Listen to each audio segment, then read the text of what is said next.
Welcome back to the Time for Heroes podcast, now in association with the Songbird HQ.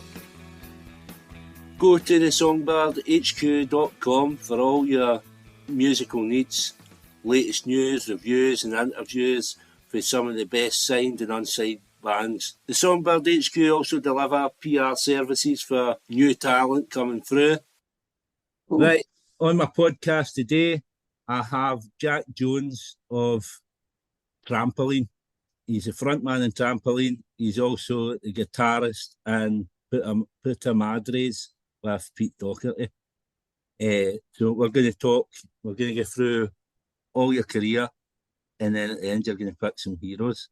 So just start at the beginning, Jack, where you grew up and what life was like for a young Jack Jones. That's a sweet question, mate. Well, I grew up in a place called Mount Pleasant in Swansea City, really, right in the middle of town. My mum is actually from Sheffield, and my old man is actually from Southampton. Right. And Mum randomly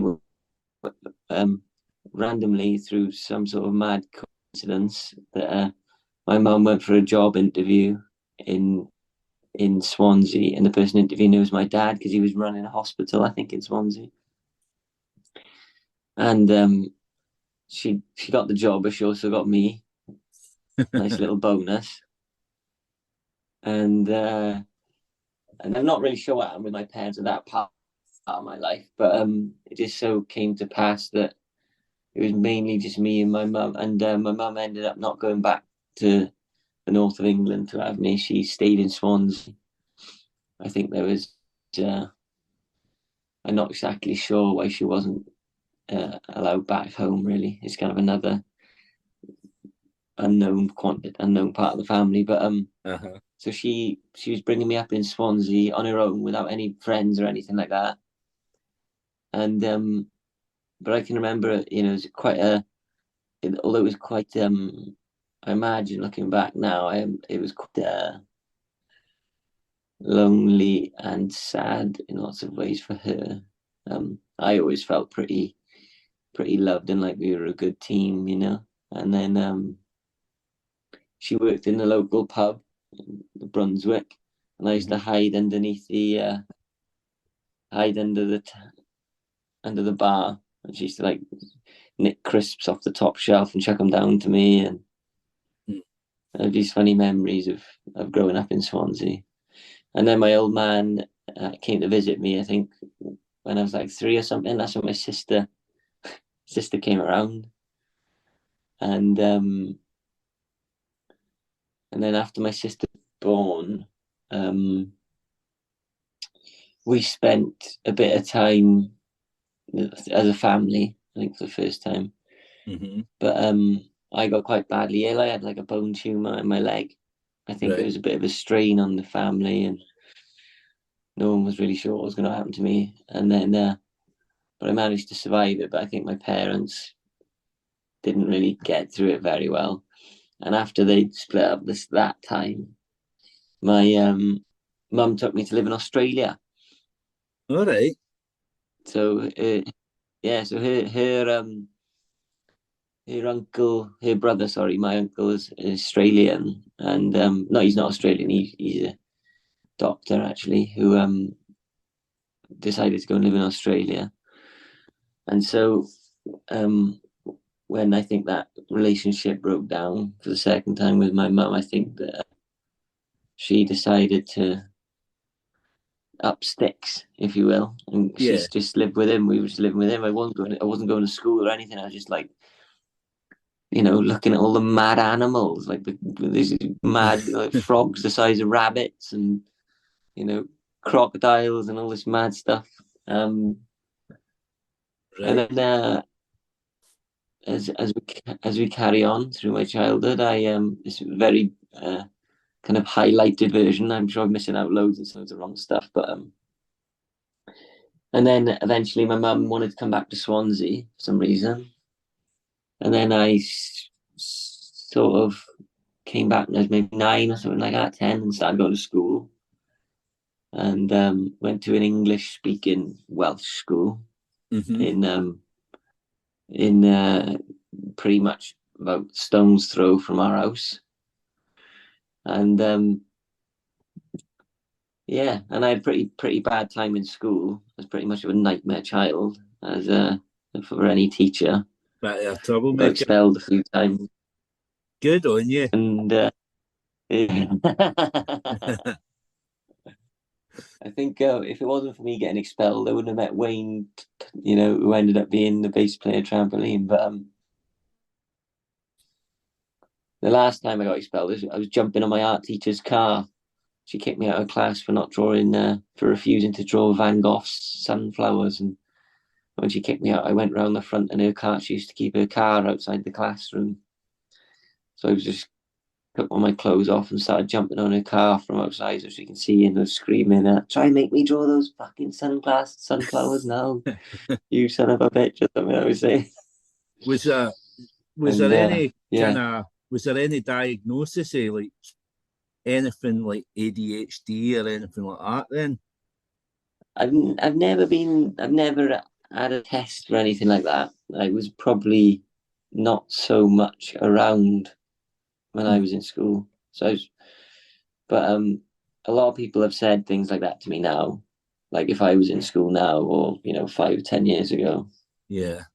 that I was diagnosed with dyslexia. Right. So I was, I physically couldn't read and write at all. Like Yeah. I was in like the a same lot of the class. problems probably stem from that then. A lot of your frustrations probably come out in that other way then.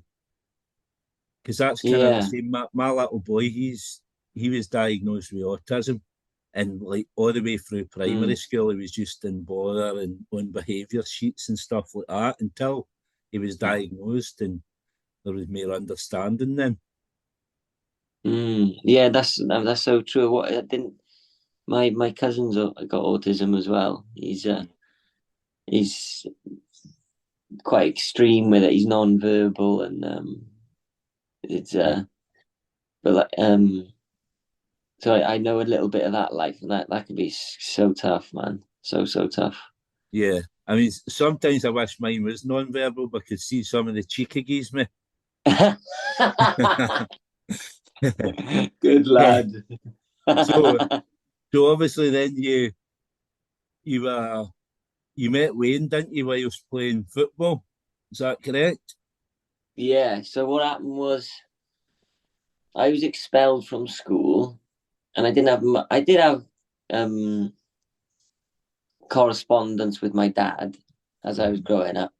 It was probably, I mean, he's probably got a different point of view of it to me, but it was fractured, I suppose, our relationship. But I still meant a lot to each other. Mm-hmm. And I think when he did, I got kicked out of school. He It all happened quite similar times actually, because I was playing football for Swansea, kind of under 15, so I was 14, about 14 years old, and that was kind of where my energies were. And what had happened was I'd got kicked out of Swansea, not kicked out, let go kind of thing. They decided that they didn't want to take me on for the next season, so that had happened, and then I got expelled. And that year, that Christmas, I looked under the Christmas tree, and it was like this weird shaped triangle thing under it. And he said, I heard school isn't going so well. Maybe time to think of an alternative career. And it was from my old man. I couldn't really remember any presents from my old man, really. That as far as I can remember now. But I opened it and it was a guitar. And I was like, what the fuck has he got me one of these for? I mean, this guitar playing was so alien to anyone in my school. It was like they're all DJs, all like listening to dance music, and taking pills on the weekend, even when they were like 14. It was like that kind of school. Yeah, It was rough. And anyway, I didn't really know what the hell to do with it. But coincidentally, what happened was that because I'd been let go of Swansea, I was scouted by a League of Wales football team, so called Llanelli Town. And so it's about half an hour in, like, it's not far from Swansea. Like, people from Llanelli don't identify as being Swansea people at all. They're their own people, and their nicknames are Turks. But it's kind of like a a biggish town, not far from the Swansea Valleys, kind of thing. And I went to training there, the first training session, and I was told to pair up with someone. And I was looking around the team, and I saw there was this other guy who wasn't paired up, and he had like the hairiest body I've ever seen, like the hairiest legs in the world. And I was so pubeless, I was so prepubescent, I was like so embarrassed. I thought, well, if I start hanging out with this guy, I might start, developing. So I walked straight up to him and asked him if he'd be my partner, and he was like, "Who are you?" All right, fair enough. He did. I got kicked out of school, so he thought I was interesting. And then randomly, he was very different to a lot of football boys. So a lot of football boys were like listening to R&B and Usher and all this stuff, and he was listening to loads of punk, like loads of punk, the Clash and all this stuff. That was just like, I never heard of it, heard of it, never heard of any of it, and then he said, "Oh, I'm in a band. Do you want to join my band? We got band practice on a Saturday." And I had the guitar in the house, but I'd never touched it in my life because I was so desperate to be his friend. I said, "Yeah. I play guitar. I'm in a band, and I'd love to come down." And it wasn't really much of a band, to be honest. He just had him and his other mate who played guitar, and they were just kind of jamming in the front room. And they wanted me to learn Guns N' Roses. Sweet Child of Mine, and I said, "Yeah, easy." I'd never touched the guitar. I'd never touched the guitar. I got home. I went to HMV and nicked Guns N' Roses CD. I couldn't stop laughing. I'd never even never heard of Guns N' Roses, never seen it. Thought they all looked like a bunch of pirates. You know what I mean? I thought it was so hysterical. Yeah. And tried learning it. My fingers nearly fell off. I was like, "What the hell is this? I'm never going to be able to play this." So I just rocked up at the thing. I couldn't play guitar at all, but he didn't mind. He And then must that have was seen something in you. our relationship. Yeah, it kind of went on from there, I suppose. Right. Obviously, when the band kind of took off, or I don't know if it was before the band took off, he's moved to London. Yeah. Well, So I mean, that's a big deal, obviously, moving up the sticks and moving out there. So what was his kind of decision behind that? Did you feel kind of constricted where you were? It's a good question, man. Well, what happened was me and Wayne were just messing about. I suppose that was the beginning of what Trampoline would become. But we didn't have we desperately wanted a drummer. We loved, like, the idea of being a three-piece. We loved Nirvana, and we were really into looking back at kind of bands and finding this stuff. So I thought it would be cool. And I went to some a college, go sign in college, and met Kyle, who was Mr. Williams. And he was in another band because Kyle comes from you wouldn't believe it, but he comes from a real classical background.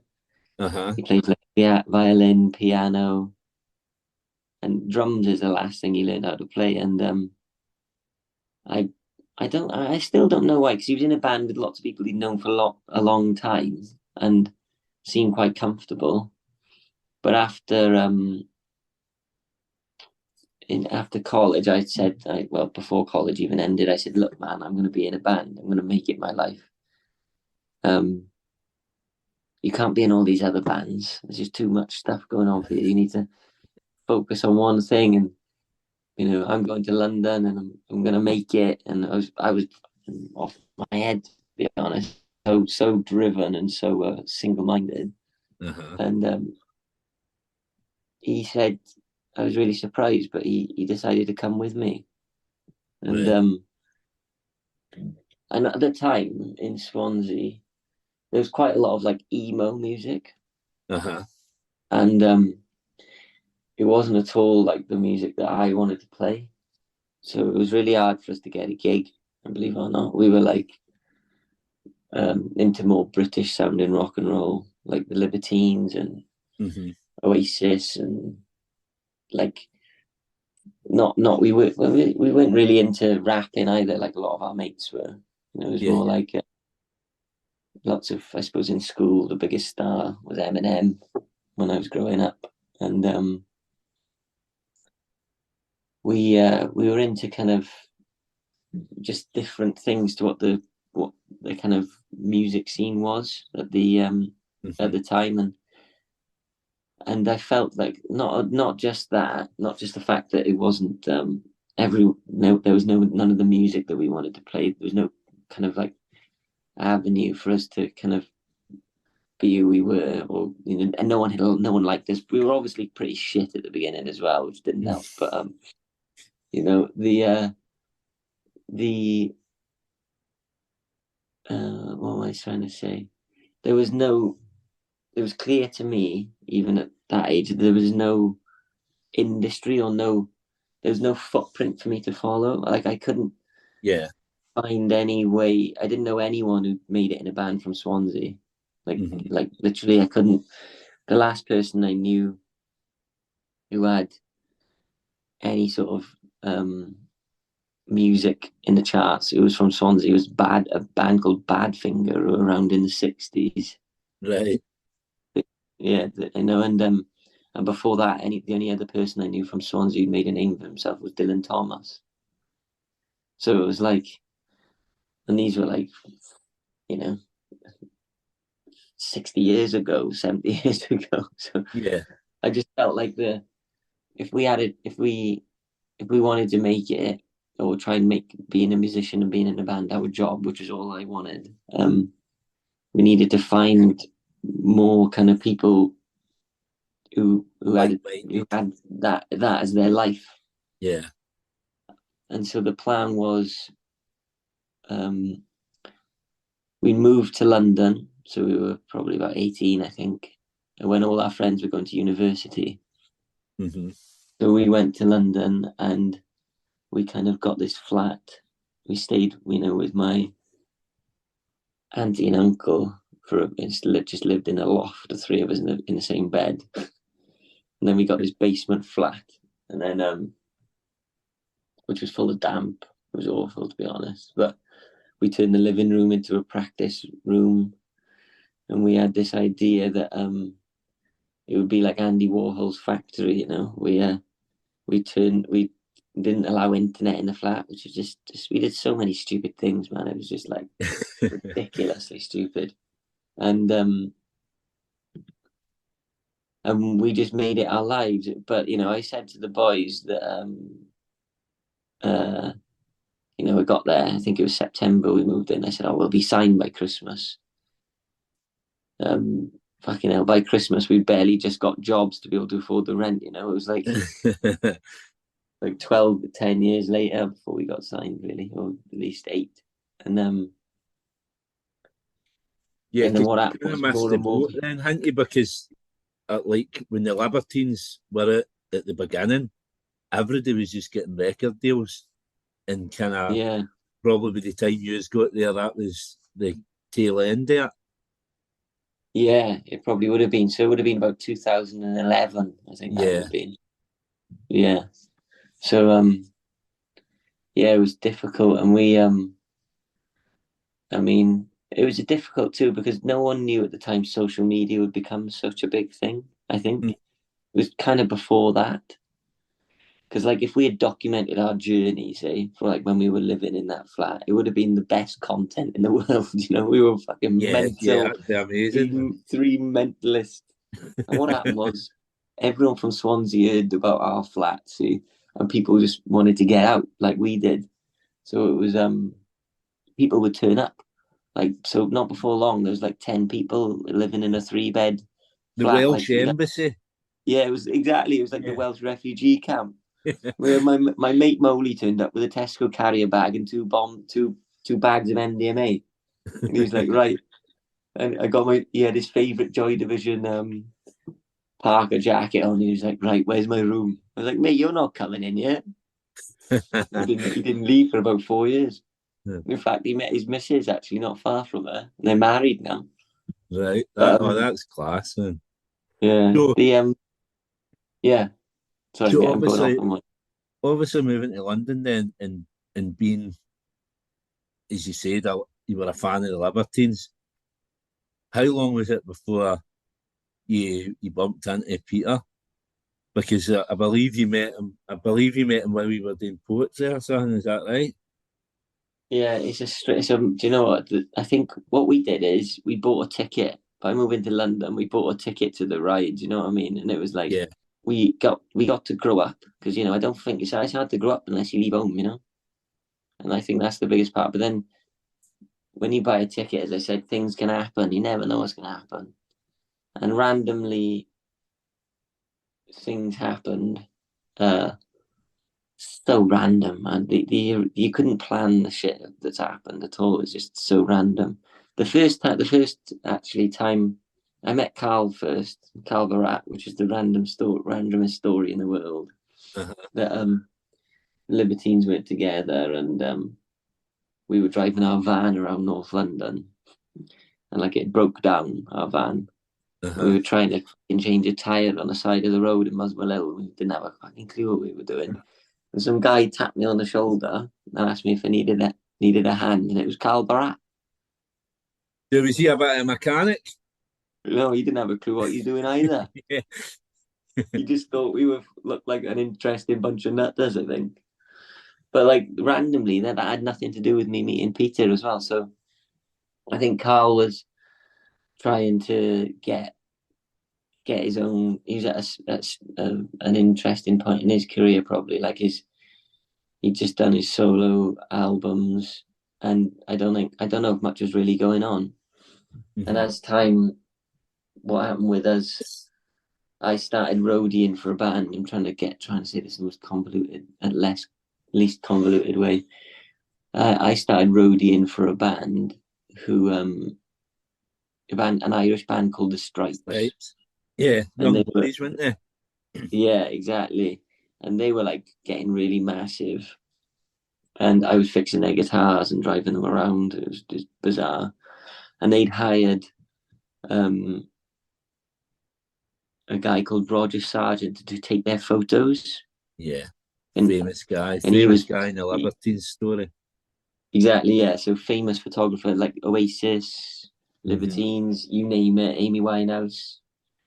And so I was backstage, and they were trying to get in the Enemy, I think, this band, so they got him in to take the photos. And he saw me, and he thought I was trying to nick the guitars.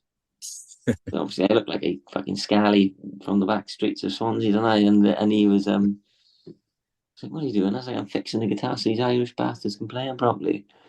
And then he said, "Oh, all right, fair enough." And he asked if he could take my photo because he thought it looked interesting. Mm-hmm. And then I said, "Oh, I met Carl, blah de blah." So I didn't seem like too much of an alien to him. And then just so happened we had a bit of a friendship then, me and Roger. Our friendship kind of I told him about the band, where we were living, and he thought it was all really fascinating. Uh-huh. And he said, "Oh, I'd like to make." He'd been doing photography, but he just started making music videos. And he said, "Oh, I want to make some music videos for you." And during this time, he'd introduced me to a man called Tony Lincoln. He'd sent my photos to Tony Lincoln and asked if, said, "What do you think of this guy?" And Tony Lincoln had been like the Libertines' PR, Pete's PR for years and years and years and years. quite like a very respected kind of industry dude. And then so what happened is Roger started making these videos, and I'd sent some music to Tony and sent him some of my poems. And I'd never thought about using the poems and the songs together before. I thought the poetry was something else and the songs were something else. I hadn't really clocked the idea of having a band that had like spoken word as well as indie kind of rock, for if you will, for another word. And he kind of made me, push that idea on me and said he thought it was good, and got me to do some poetry videos as well as the band videos. Right. And so Roger was making these videos, and it just random. Tony hadn't spoken to Peter for years. No one had spoken to him for a while, and the Libertines announced they were getting back together, and they were doing a secret show at the Dublin Castle, and Roger invited me down just to see the gig and just whatever. And I was sitting on a curb outside the Dublin Castle, and someone tapped me on the shoulder, and I turned around and it was Pete, and he started narrating all my poems to me. That's amazing, isn't it? Yeah, he started narrating a poem I got called Health and Wellbeing at Wood Green Job Centre. So he was like fat one's thin, one's clever, one's thick, one's black, one's white, one's some looking shite ones, some like green ones, some in between ones, some looking nice ones, some dead mean ones. And I was like a bit like, this is totally surreal, like completely surreal. And what happened was, because of Roger's connection, Roger had started making videos for the Libertines as well as us, the band. And because they'd all come out, Pete's like YouTube algorithm had Roger Sargent videos in it. So it was just total fluke that he'd seen all of the poetry videos that Roger had made. And they all had they only had like 185 views, these videos, but like 182 of them were all Peter watching them on repeat. And then we just kind of, from that moment, it's hard to really to describe how our friendship kind of, it just went from 0 to 1,000. Yeah, I mean, I've heard you describe him as like a brother, and that, I mean, that is whenever you see the two of you together, you do get that. Yeah, they get that vibe. How does Carol get on with that? That must be a bit. He must find that a bit hard. I think he does. He does. Yeah, I think he finds it strange. Yeah, but then when you see videos, I mean, I watched a video that came up on my Facebook. I don't know where you were backstage, yourselves and the Libertines, and Peter's dog milling around. Yeah, you were all singing. You all look like a big family together. The two bands. Yeah, that's the way it has gone now. It's like, I don't know. There's some sort of, I don't know. I think like, although of course, Trampoline are nowhere near the size of the Libertines, that they can see a lot of their younger selves in us. Yeah. And I think that's what happened when I met Peter too, and that's why he felt like a bigger brother to me. It was like we had the same spirit. Yeah. It was like we could we were very close to going off the rails, very, very ambitious at the same time. And now it's like there's kind of like a nice kind of blend between the two bands now, because when Trampoline are playing and we're supporting the Libertines, it's like there's no kind of like blurred line between me being Peter's guitarist and all anything like that. So it's I suppose as well with Carl, knowing that you're a bit and knowing how much a good influence you are in Pete, Mm. it probably sets his mind at rest, and he's able to go and do other things. Because I mean, he's just opened a nightclub, him and his missus, isn't they, in Margate. So Yeah. He's obviously got his own stuff going on. So knowing that there's other people looking out for Peter must help with that. Yeah, that's a really good point. I think that yeah, because it's especially now in Peter's life, when he's trying to not drink and trying to get survive. Yeah, and he's doing. Listen, he's doing really well. He's for Yeah, everything I've seen him. He's looking a picture of health. yeah, mate. It's unbelievable. It's unbelievable what he's done, man. Think about where he has been. It's where he is now. It's a miracle. Like, it's mad. I mean, it's like, I don't know. I don't. I think you always think, don't you, when you meet, when you got a friend who's like, you feel like in a dark place, you always want to help them. I think everyone has felt like that at some stage with Peter. Mm-hmm. And although he's, saying that, even though he always seemed very capable, very in control in lots of ways. Yeah, But there was no way you could. I didn't think he was ever going to stop, But he somehow found a way. yeah. Somehow found a way. It's amazing, and it's nice that we don't see him in the front pages of papers anymore. It was like that. The times were horrible because it's just. Yeah, I mean, the Sun. You know what I mean? The Sun was yeah, selling papers some every minute. day on the back of him, and it's Yeah. fucking horrible. Oi, oi, you wonderful people out there. You're listening to the Time for Heroes podcast in association with the Songbird HQ. Bosh, get all over it.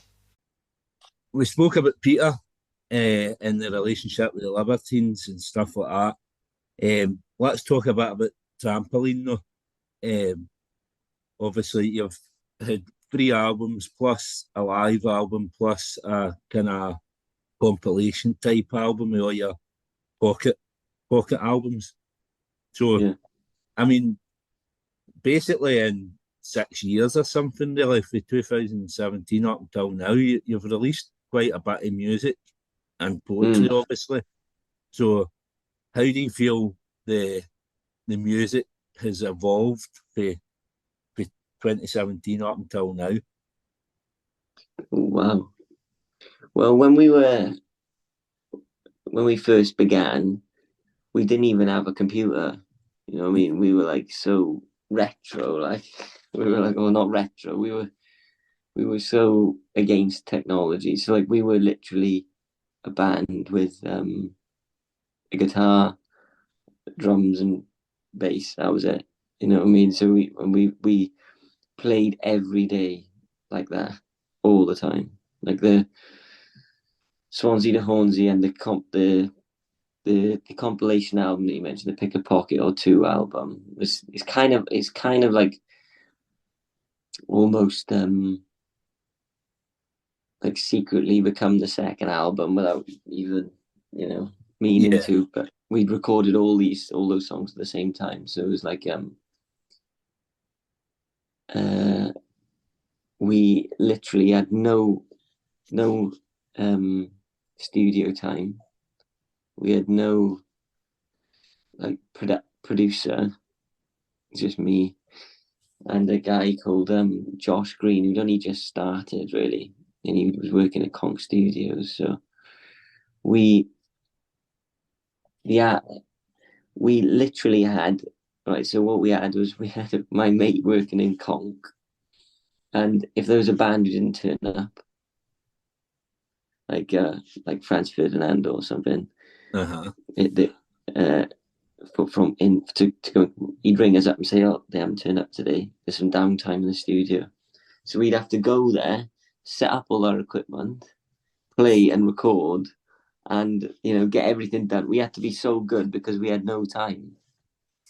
So, how that's changed, the band has changed and I was living in a van. Eventually, after our flat kind of completely capitulated and was just unlivable, and we had rabbits in there. We had fucking Kyle fell through the roof. It was like it became like literally inhospitable. I went to live in the boys both moved in with girlfriends, and I was living in a van at the time. But I was still like, I don't even know if I can say this, but I was living in a van, but I was still having like so whenever I got my benefits, I didn't have to spend it on rent because I was living in the car. So I used my benefits to pay for the album. Right. It was like That's brilliant, though. It must not have been brilliant at the time having to spunk all your money on that, but it just shows how driven you were. Yeah, I know. I can't look back now, and I can't believe it. I just can't believe it. But and then so I suppose the sounds changed, and then after that really intense period, Kyle left the band. See, and that changed. What was a lot. the reasons behind that? Was there any bad feeling then, or?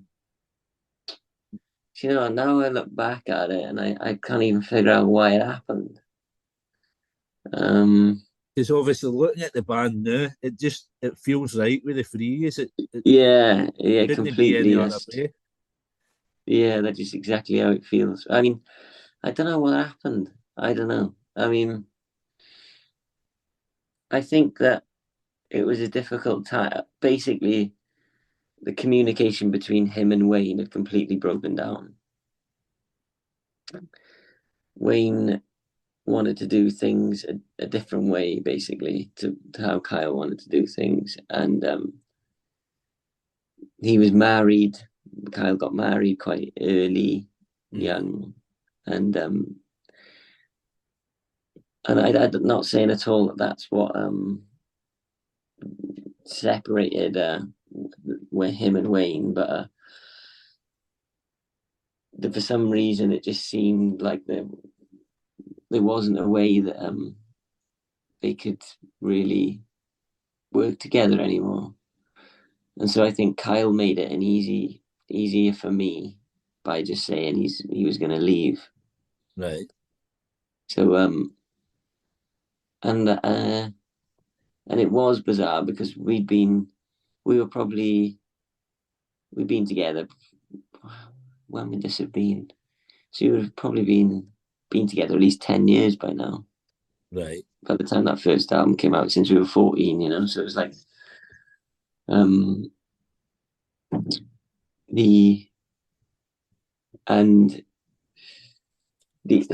don't know, thinking about it's quite difficult, quite emotional, because I can't really understand. There was no, from what I can't even remember an argument. It was just like, yeah. I mean, sometimes people just kind of drift apart, and as you say, if Kyle get married and maybe he's a bit more grown up and think about things in a different aspect, so he kind of grew apart, so to speak. Yeah, and I think that basically kind of maybe what happened. Yeah, and then we struggled. Then we really struggled for years and years because we'd been like a little unit, and although you would say like I was primarily the songwriter in the band, all the songs I wrote first, it was Wayne and Kyle would spend hours coming up with their parts, and when we got a mate from Swansea, Rob, he was brilliant. He was such a good mate, and he was coming in to kind of do all Kyle's work, all Kyle's stuff, and it was strange because Kyle left before the album came out, so he never got to experience what it was like for us to even have 5 people watching the band, let alone have 500 people watching the band. So Rob came in and for years, and during this period I think after the album came out, I kind of got a bit, I was so proud of it and I thought it was so great, but it did nothing. You know what I mean? It like the label we were with at the time forgot to put the barcode on the album, so we didn't even know how many we'd sold. Fuck's sake. And like, so I was feeling pretty much like down in the dumps. I'd like alienated by the whole industry, and I hadn't drunk at all in my life. I started drinking then. Right. I haven't drunk for nearly 4 years now, but I hadn't drunk for the first 3-4 years or whatever. I'd been friends with Peter, or maybe first 2 or something actually. But so I kind of got a bit jaded with everything. I wasn't sure whether I wanted to keep the band going at all. And Rob and me and Wayne were just playing. We would go around playing that first album that kind of, after it came out, like a few months went by, and like it kind of like sort of started to catch fire a little bit, like a bit of the name of the album. So we were kind of like playing a lot of bigger shows and stuff like that. But I still, for some reason, felt like a failure to me. Right. And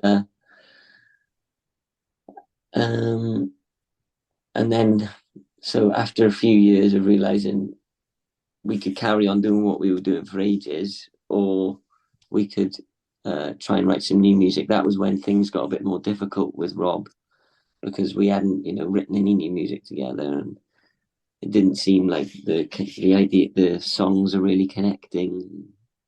Just the blah de blah didn't happen, and then it's a bit of a nightmare situation again. But like poor old Rob, who's I think he went on holiday, and then we were booked into the studio, and Wayne got someone else to come in and drum while he was in the studio, and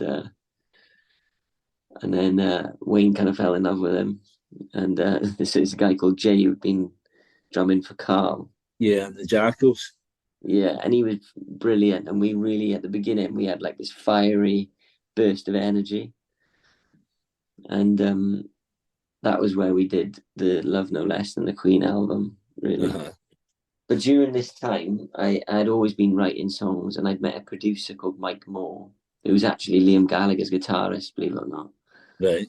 And he'd done stuff with Baxter Jury, and he was a brilliant songwriter. So we had plans for me to make a kind of solo record. Mm-hmm. So we were experimenting with sounds and different ways to what I would usually do, because that were not constricted to a band format.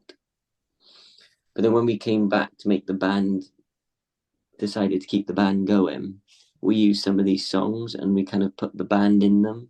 So they had these really unique sounds. And we thought it was like kind of a band, a kind of a solo, kind of spoken word. They're just all of a sudden, Trampoline was like an umbrella for so many different sounds.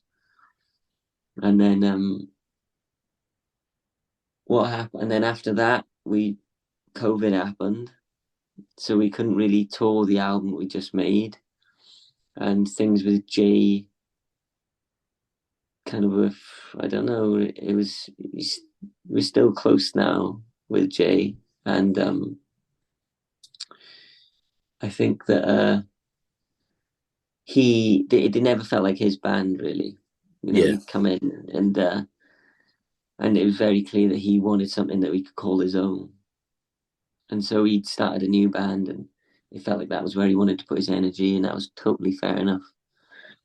And the idea of Kyle coming back to the band, which just seemed like such an alien idea, man. We hadn't spoken for him for like 6 years. And I remember we were playing a gig in Swansea, and in Cardiff actually. And I looked out in the crowd and I saw someone going so mental. I thought, who is that mad person? Like, they are mad. And like, as the kind of mist descended, I realized it was Kyle. And he was like moshing to his own band and his own songs. And I thought, this someone with his passion for the music should be in the band, is what I thought. And we started to meet up and started to go for walks, and started to see. And he also sent me a video of him playing in a pub in Llanelli. And he was like playing Trampoline songs in a pub, and I just found it so touching and moving. And then we just started talking, and I was like, well, man, it's yours if you want to come back. And then he took some time, I think, and, he's got a kid now that he's bringing up. And he decided he wanted to get back on the horse. And since he's come back, the whole band has just fallen back in love with each other. And it's just felt like the beginning of the band again. And then we've made this new album together. And it feels right, doesn't it? Yeah, that's exactly the way to describe it. I can't think of any complex analogy apart from it just feels right. Yeah, it just feels right. And it's the way it should be and the way it should always have been, really. Obviously, with the new album, and at the start, you mentioned kind of the bands you were into, like obviously we're into British-based bands. On this new album, there's a couple of songs that have got kind of Britpop type sound to them. There's like "See Sort Me Out."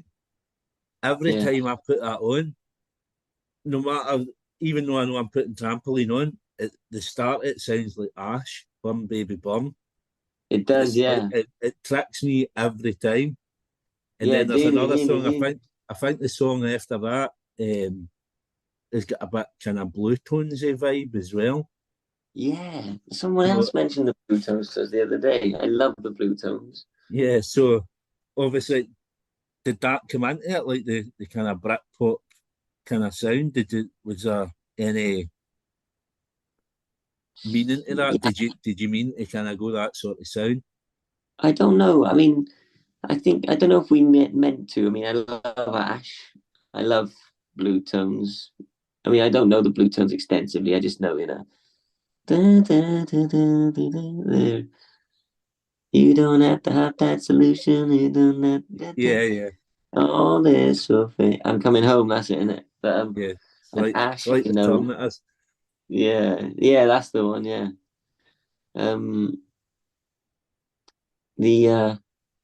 I mean, we play guitars primarily, so there's always an element of that. I mean, we are 90s kids. We were all born in the 90s, so it's like it's probably in our DNA in some way, And it's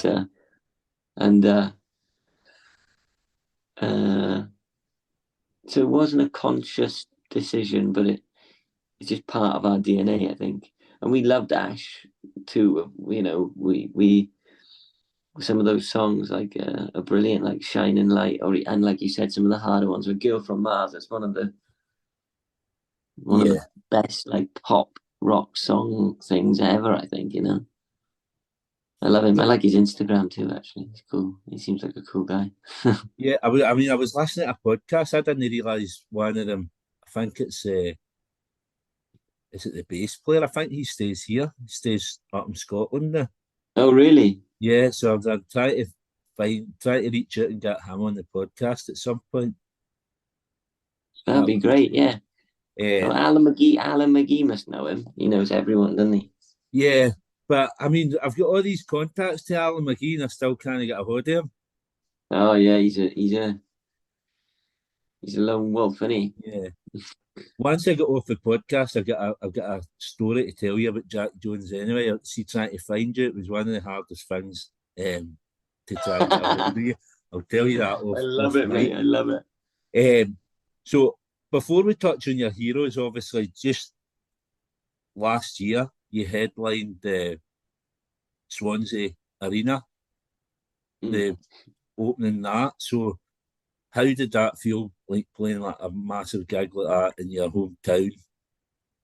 How was that for you? That was I probably do you know what? I haven't even, no one's asked me that. So strange. Well, for a start, when they first asked me, I couldn't believe that there was an arena in Swansea. I mean, couldn't believe there's enough people here to have one. But I suppose it was like when they first asked, I was like, okay, that must mean that people know who we are, like, or something. It's like a slight vindication, but. And I think it was. Oh, sorry, mate. My battery on 20% there. Should be alright to get through, shouldn't it? Yeah, we'll push on. Yeah, I'll go and find the charger. If not. But the I was like, it's funny because I was touched that the thought that they wanted a Swansea band to open it is brilliant because a lot of people from Swansea aren't, I don't even think them as that thoughtful. They'll be like, oh, we got an arena, let's try and get Tom Jones down there. So, but it was super, super mad, man. Like it was our decision to make tickets a fiver because we thought we just want to sell this. We just wanted to go mental in there. And so, when it was like 2,500 gone, they were like, we knew it was going to be a wild night. And so, see the tickets being a fiver. See the people. Obviously, you get a song or a poem, artwork of youth. Oh my god, mate, yeah. Which kind of, what would I say? It name checks all these people for your early days at school. So did these guys need to pay a fiver, or did they get in for free because they were part of it? I made them pay, mate. Of course. Yeah. And how is there 15 minutes of it? Do you know what? I've had so many funny that poem. I was shitting myself because I was like, a lot of people from Swansea probably don't care. They probably never listen to my music, but half of those people probably don't know they're in a poem, but then some of them do, and some of them commented on the YouTube video like, "Fuck me, I remember Jonesy, I remember that." It's like, and they could all hear their names over the tannoy, and they're all we could hear them all screaming like, "Ah, you fucking bastard! You can't say my name." Oh, that's so funny. Remember when that happened? It was just like it was a funny old thing. Yeah, that's been our walk on track feet and all the time until recently. We just gotta do more, gotta be more. But the play in it was surreal, and to look out and see that many people, and to when we first started rehearsing in Swansea, our rehearsal space was like 20 yards from the arena. Right. So it was like all the songs that were kind of beginning in that rehearsal room, 10 years before, were now being used to open the arena. So it was like a weird serendipity and a bit of magic. It's brilliant. It's kind of like the closing of a chapter, and then the new album comes out, and that's the beginning of Trampoline's next adventures, really. Yeah, it does feel like that completely. Yeah. I was obviously throughout your career, you supported Libertines, Peter, the Liam Gallagher quite a bit.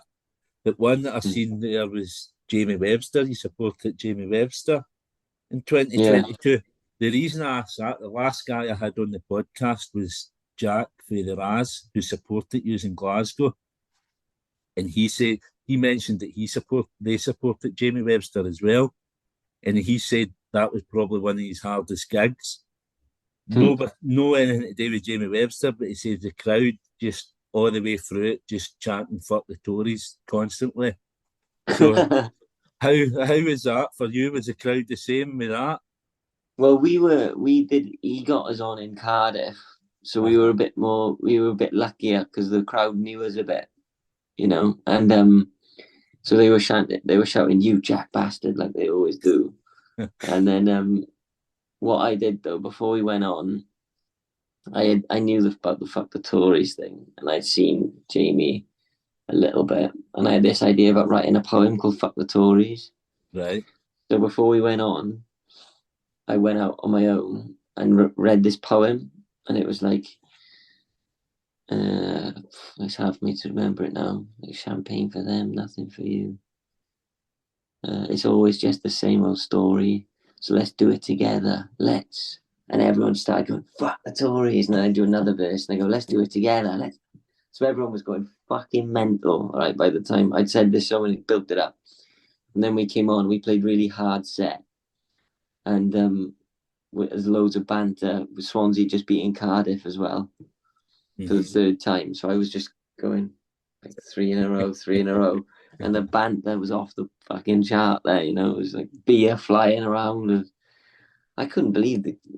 To be fair, I can understand why that lad would say from the Rads would say that it was a hard gig because that the crowd is insane. It's madder than a Libertines crowd, madder than a Liam crowd. It's like they are football mental, and they're all Liverpool fans. You know what I mean? They're all mad Liverpool fans who are just desperate to shout "fuck the Tories" for an hour and a half. Yeah, I mean, don't get me wrong, I wouldn't mind just spending an hour and a half shouting that as well. Yeah, I'd love to too, mate. I mean, it's so cathartic and it's perfect. That's why I was thinking, I wrote Jamie a little poem that night. Actually, I gave him the "fuck the Tories" poem I wrote, but he probably ain't going to use it, so I might use it. Yeah, you need to get that out there because I mean, I've never seen that. I'd love to see that somewhere. Yeah, On one of your singles or something. yeah, maybe a single. Fuck the, yeah. So obviously, I don't want to keep you too long. I know you're a busy man. You get stuff to do. No, it's all good. I just got another call. That's all. So obviously, the podcast called Time for Heroes. I asked my guests to pick 4 heroes, dead or alive, to come for dinner. So who would you pick and why? And what would you cook them as well? Oh my God, what would I cook them? Yeah, that's a good. Well, I was thinking about this, mate. By the way, mate, I've loved chatting with you. It's been brilliant, man. It's been a pleasure speaking to you, man. Yeah, mate, it's great, man. We'll have to pull some strings to see if we can get a few more tickets down in Glasgow, won't we? Yeah, After this podcast, mate, we'll be selling out the Barrowlands. Definitely, mate. The Barrowlands is the place to go. I know, it's the one, isn't it? That's my dream, see, to play there with Trampoline. But we got to get through a few other venues first. Well,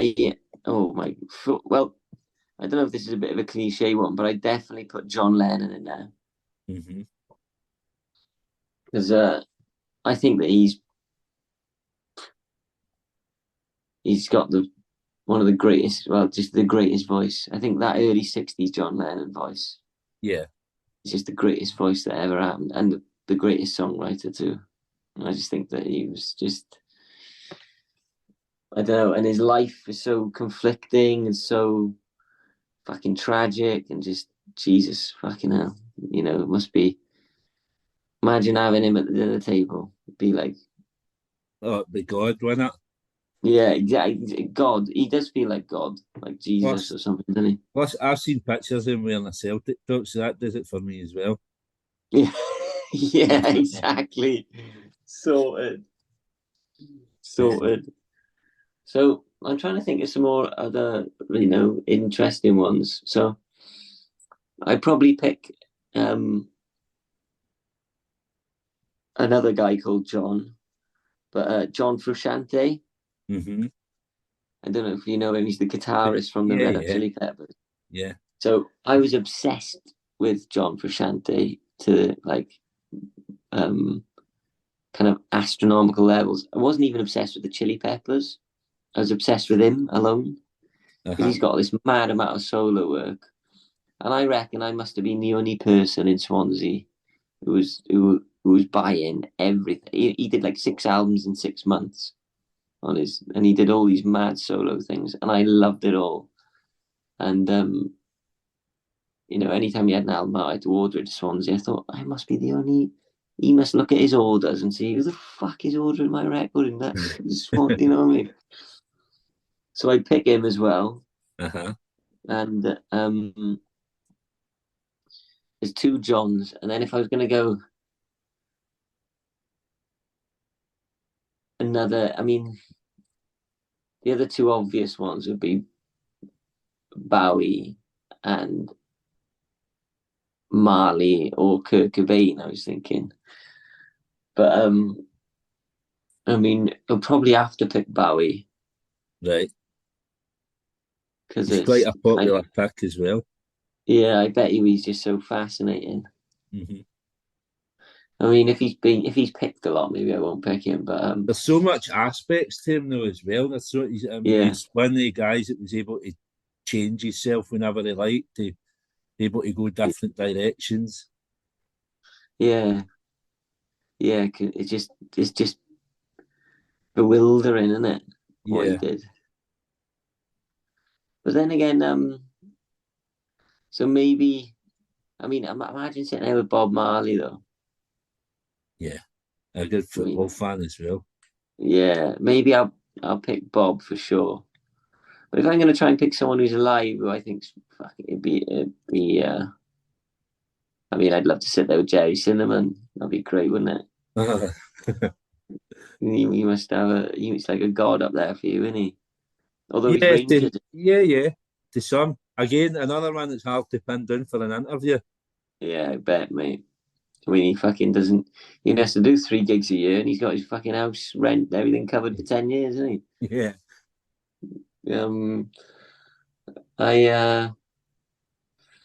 If I did pick someone just to throw, I was just gonna throw something really random in there, like Kim Kardashian or Billie Eilish, maybe. I think she's awesomely talented. She's her and her brother write really interesting songs. Damon Albarn could be a good one as well. Right. He's as mad as a box of frogs, isn't he? Yeah. How would that get done the next time you're supporting Liam Gallagher? I think he'd probably find it funny. He's tongue in cheek and full of love, that lad. Yeah. He's misunderstood, isn't he, Liam? Oh yeah, completely. You know, he's tapped in. You know, he's got some sort of link to the ethereal universe that only he can see. Like he's like this zened out kind of monk, like Buddhist thing, but like his decision making is really interesting, I think, and the way he, you know, he's so good at selling himself. I think brand Liam, he's number one. He does it so well, and obviously Noel's finding out the hard way just how absolutely incredibly crucial and important he was to all his songs and to the whole image of the band. You know, I know it's mad, isn't it? Because Noel must just make, you know, just the money must just come streaming in for Noel. Yeah. But Liam has to go out there and work, doesn't he? Yeah, and he loves it, you know what I mean? It seems to be reborn the last like 5-6 years. Yeah. I mean, I've been lucky to spend so much time with him. It's one of my regrets. So, in fact, I'd probably put Liam on the table, actually. Right. It'd be great to see him and John going. Oh, Christ, you wouldn't get work done. In fact, I'll kick John Frusciante out. So I'll go John Lennon, Liam Gallagher, Bob Marley, and David Bowie. Or maybe, no, not David Bowie, Kim Kardashian. I'll put the rest of them in as honorary mentions anyway. Yeah. Because what I'm going to do, this will be episode 41. So I'm planning once I get to episode 50, I was going to do like a league table of who everybody's picked. Oh wow, yeah.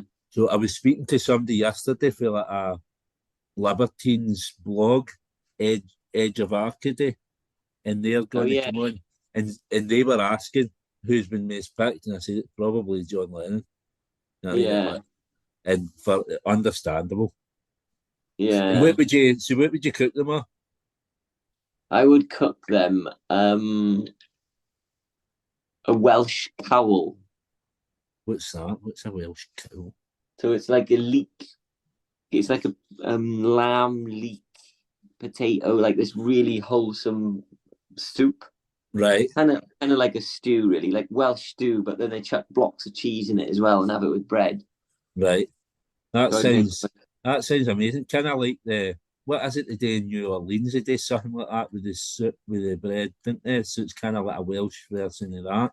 Yeah, exactly. So it's cowl. I'd make them a big cowl. I would. That's brilliant, and it's a wee nod to your homeland as well. Yeah, exactly. And they can have Welsh cakes for dessert then. Brilliant, man. Well, I think I might come along to that as well because that sounds like a wild. Oh, mate, you're number one guest, mate. Number one invitation. Cool, man. But that's us then. That'll do us for the day. I don't want to keep you too long. I want to get a wee chat with you before I. Yeah, brilliant, man. Thank you so much, mate. Absolute pleasure having you on, Jack. Thank you very much, and hurry back to Glasgow. Yeah, mate, I'll be there as soon as I can, man. Thank you so much for having me. I've loved it. Pleasure. You're listening to the Time for Heroes podcast in association with the Songbird. Check it out. Martin, you're an absolute legend. What are you? An absolute legend.